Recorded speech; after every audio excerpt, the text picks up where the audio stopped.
least 12 people were injured in an explosion at Budgam in Srinagar today. The explosion occurred hours before Union Minister and Senior National Conference leader Farooq Abdullah's rally. Forensic officials have found small metal balls from the site at Farooq Abdullah's rally. An explosion-like sound was heard, sparking panic. Dr. Abdullah's son and Jammu and Kashmir Chief Minister Omar Abdullah later clarified that this was not an explosion. Taking to Twitter, Omar Abdullah wrote, "There was no blast at the venue of Dr. Abdullah's election rally in Srinagar. There was a sound that was heard in the distance. The election rally continued without disturbance and the police are working to ascertain the source of the noise that was heard." And for more on that, let's now go across to my colleague Zafar Iqbal.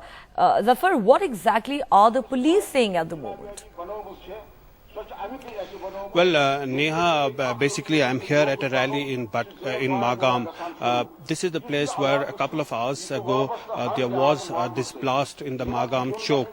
Well, we told that that 12 people were injured in that blast. It's not clear what type of explosion it was, but it happened in a marketplace, which was a very busy marketplace at that time. The injured have been shifted to the local hospital. The rally has in fact started. It has not halted the rally in any way.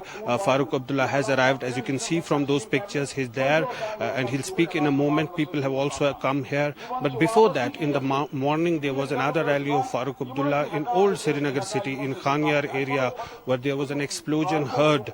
Again, not clear what type of explosion, but that caused the flutter. People ran here and there, though the situation was quickly brought under control and the rally went on as scheduled. But clearly, lots of questions are being asked about the security of these places. Clearly a security lapse because these explosions happened very close to the venues where Farooq Abdullah is in fact addressing the people. And in the Khanyar rally, it happened right inside the compound of that particular place. So all these questions are being asked. But again, I would emphasize that this did not stop the rallies from taking place. The rallies went ahead as scheduled. Farooq Abdullah did speak in both of the rallies. He in fact said in his first Khanyar rally that he's not scared of these bombs and blasts. But clearly all those questions will be asked from the security agencies, that how come these explosions took place very close to the place where Farooq Abdullah was addressing the people. Neha.